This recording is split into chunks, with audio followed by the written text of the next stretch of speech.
I never considered myself a particularly memorable man. At 52, I'm successful but understated. I built my construction company from the ground up. No partners, no handouts, just sweat long hours and showing up when I said I would. I drive a 5-year-old Silverado that still runs like a dream. It's not flashy, but it does the job. My house sits on a hill with a view of the river valley. Quiet, clean lines, no nonsense. I bought it because I liked it, not to impress anyone. People call me steady, reliable, solid, and, yeah, dependable. I've never been called exciting, never unforgettable. I'm not the guy people write poems about or chase after. I'm the guy you call when your furnace breaks, or you need someone to help move a couch at midnight. Hazel was different, 47, 2 divorces behind her, sharp as hell, worked in pharmaceutical sales. She made 6 figures, drove a nicer car than me, and wore heels like she was born in them. We met at a business mixer 2.5 years ago. She came right up to me while I was standing near the bar nursing a whiskey, watching the room of loud guys with perfect teeth flash their watches like poker cards. "You look like the only man here not trying to sell himself," she said, raising her glass of red. "It's refreshing." Huffa, I remember blinking at her, surprised. "Figured I'd let the peacocks do their thing," I said. "I'm just here for the open bar." She laughed. That loud, confident kind of laugh that makes other people turn and wonder what's so funny. That was our beginning. The relationship was good. Not perfect, none are, but solid.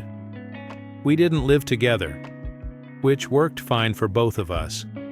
She liked her space. I liked mine still. She stayed over at my place, 3, sometimes 4 nights a week. We took trips Nashville, a long weekend in Sedona. We talked about the future, about marriage. Even the plan was to revisit that conversation once her youngest finished college next spring. Tuesday night she was over. I had a deadline finalizing a big project estimate for a new medical office building downtown. My home office was a mess of blueprints, invoices, and a lukewarm coffee I kept forgetting to drink. Hazel was downstairs in the living room, curled up in the corner of the sectional, with her laptop balanced on a pillow on one of her video calls with the wine club. That's what they called themselves, her and 4 other divorced women she'd known since college. They did these calls every other Tuesday like clockwork. Wine stories, laughter that echoed. Up the stairs, I glanced down at my watch. Almost 9:30. I could hear them through the VIN above my desk. Not the words, just the rhythms, laughter, one woman's high-pitched giggle, someone else speaking in a dramatic whisper like she was telling a secret. Then Hazel's voice steady, and Rye chiming in with, "Oh God, remember that, I still can't believe you did that with his brother." More laughter. I smiled to myself, shaking my head. She told me bits and pieces about her friends, all of them a little wild, in their 20s. Still a bit reckless in their 40s.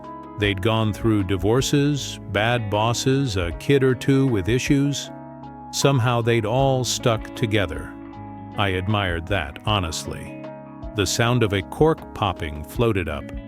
Hazel must have opened the second bottle. I rubbed my eyes and pushed the papers aside, stretching my back. My office chair creaked from downstairs. I heard her laugh again. Lower this time, then her voice a little louder than before. So anyway, I told him, "You're great, just not unforgettable."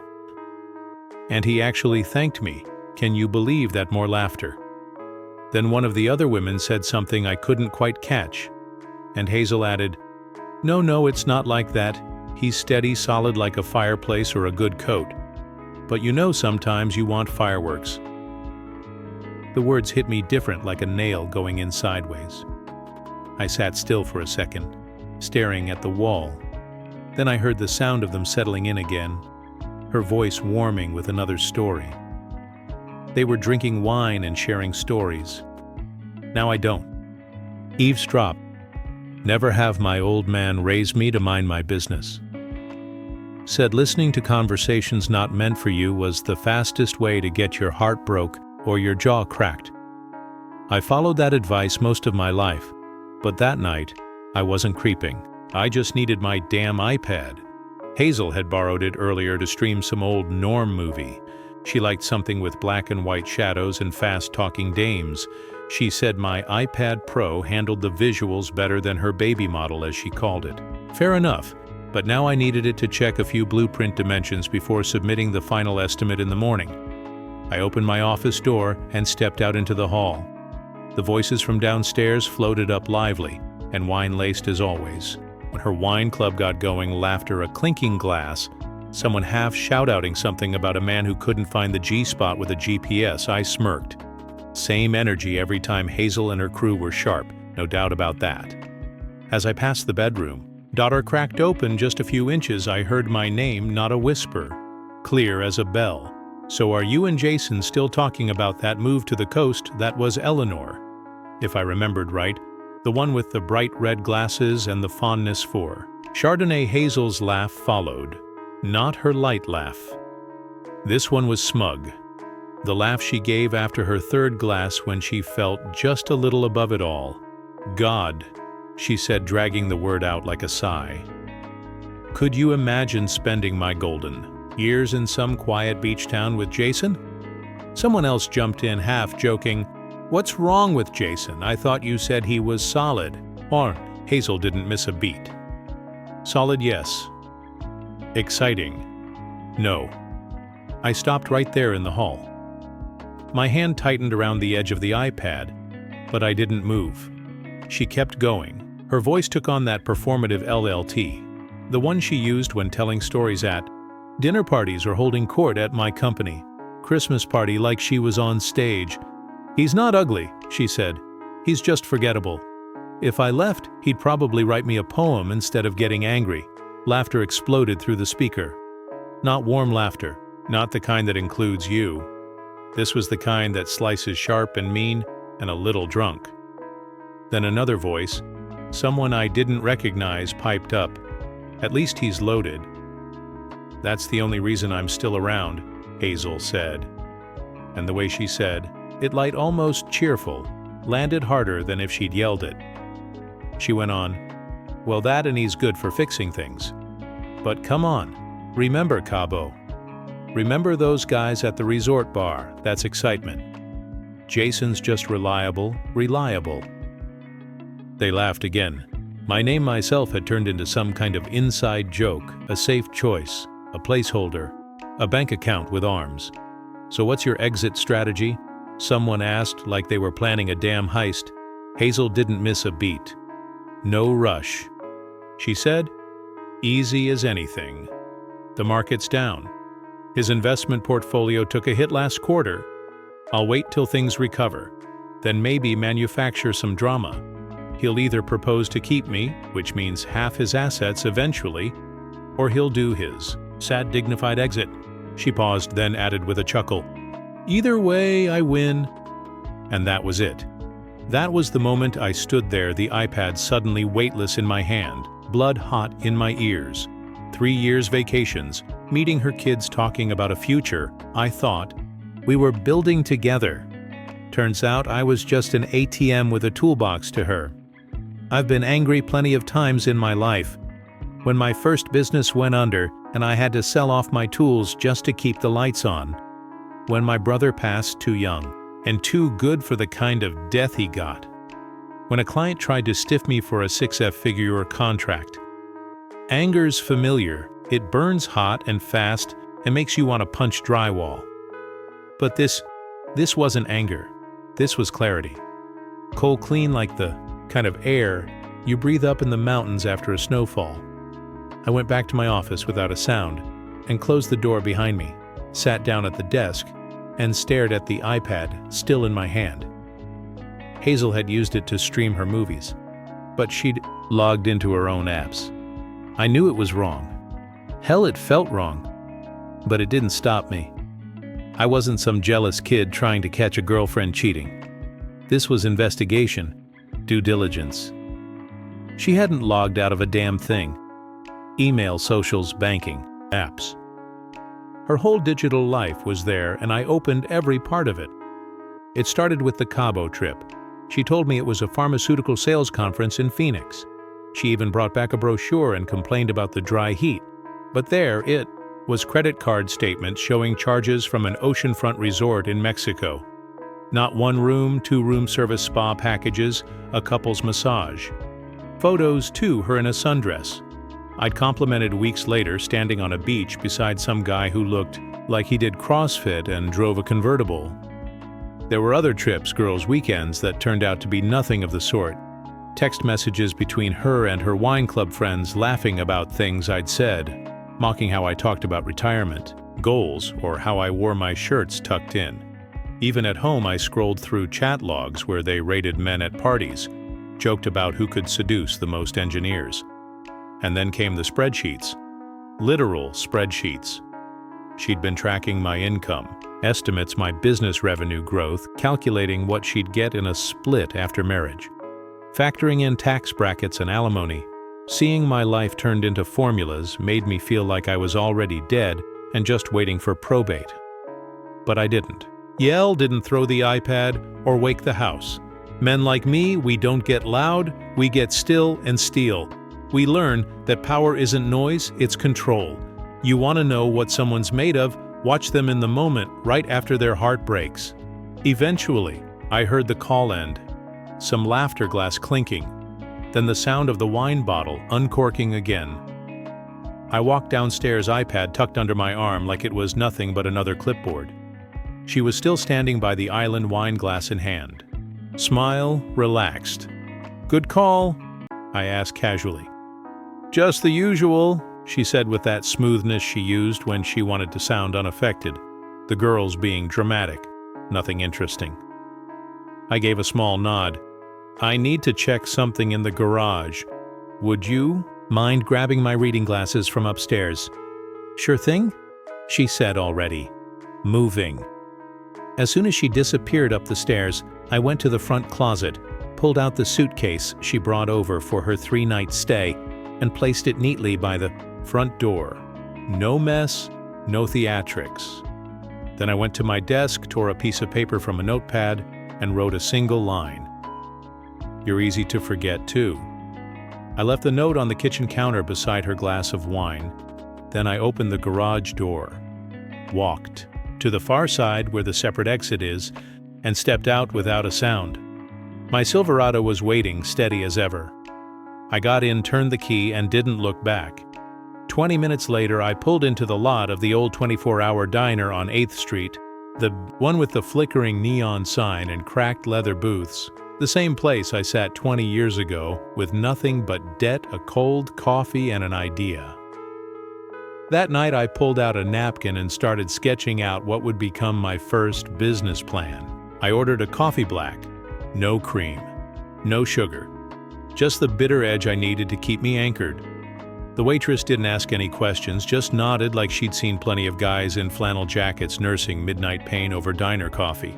I turned off my phone, dropped it face down on the Formica table, and watched the neon outside sputter in the glass. The next morning I drove straight to my office. The world hadn't stopped turning, but I sure as hell had. First call was to the locksmith. "Yeah, I need the locks changed, front, back, and the side entrance. Today, do you have a preferred time soon as humanly possible?"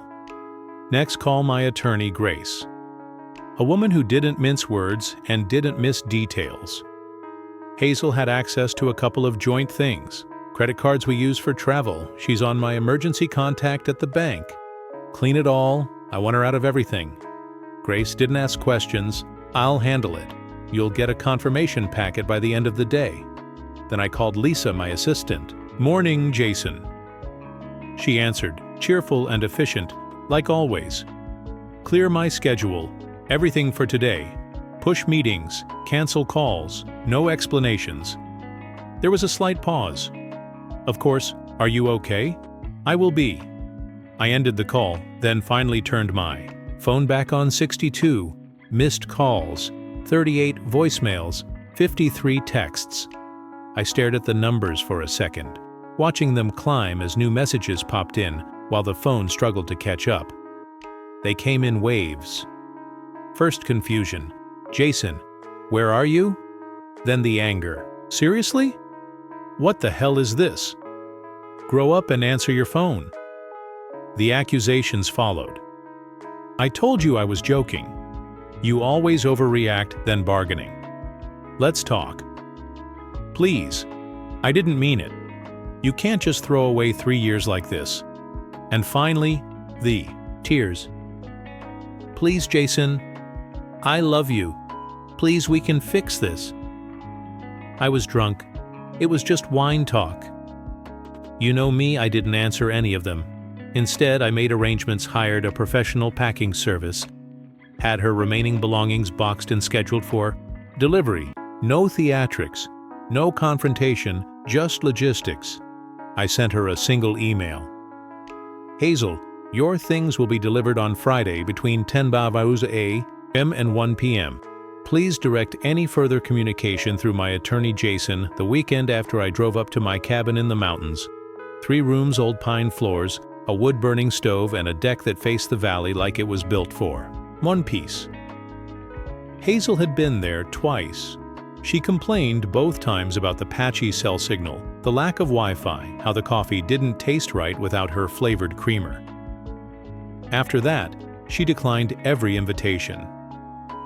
Now, I stood on the deck alone with a glass of bourbon watching the sun drop behind the ridgeline. It painted the peaks in shades of gold and fire.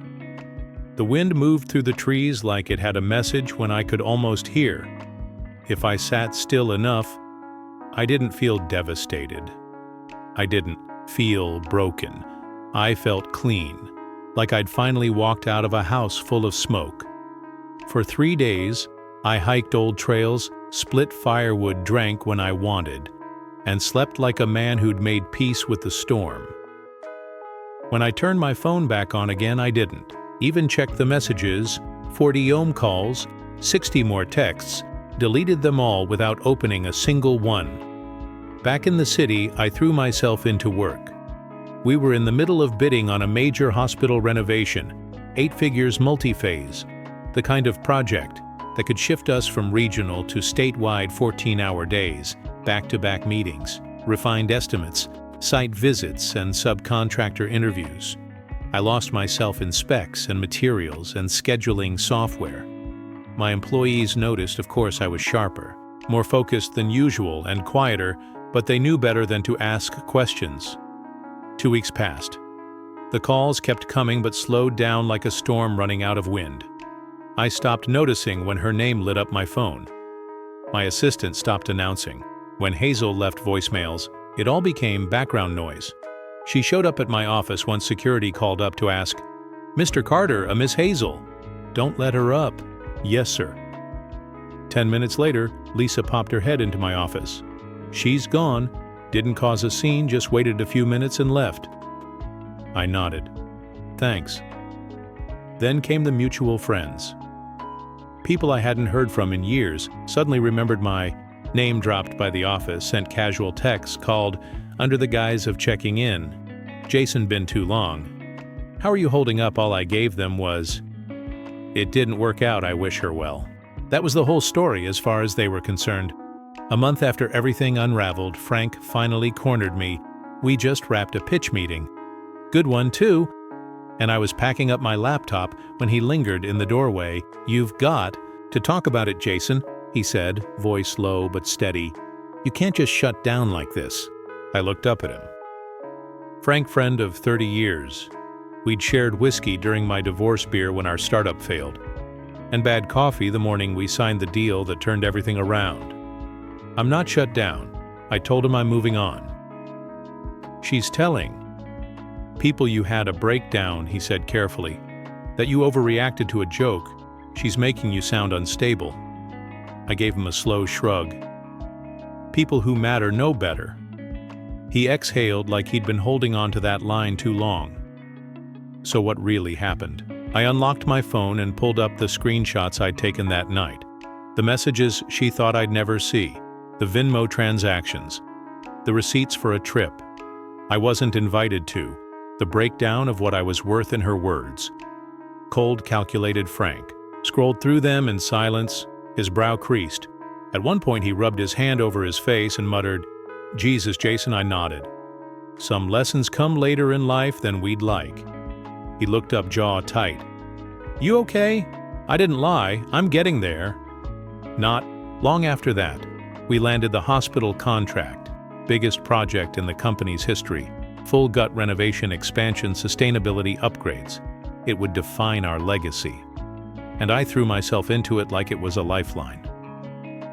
Complex problems, concrete. Solutions, budgets, and blueprints. No games. My kind of challenge. That's when Hazel switched tactics. She sent a letter 10 pages handwritten in that looping script she once used for thank you notes, and "I miss you" messages. Expensive stationery, the kind she'd insisted on ordering from Italy. She always said regular paper felt too disposable. I didn't open it, scrolled address unknown across the envelope, and dropped it back in the mailbox. A month passed. She still called now and then, but I couldn't have told you what her ringtone was anymore. I think I deleted it one night without even realizing. Then came the project on the coast, a sleepy beach town I'd always talked about visiting. Back when we still talked about dreams. I took the project. Solo bought a little place near the dunes, just an investment, I told myself, but I slept better there, breathed deeper. One evening I was walking to my truck after dinner. Good seafood, decent wine, just me and the ocean air. When I heard her, "Jason." Her voice rang out from the far side of the parking lot. I didn't stop. "Jason, please."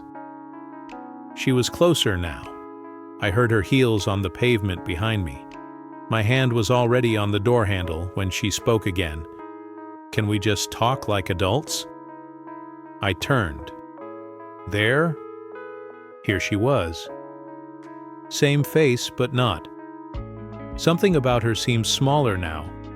Not physically, just diminished. Less sure of herself, less rehearsed. 3 years? "Jason," she said, taking a step forward.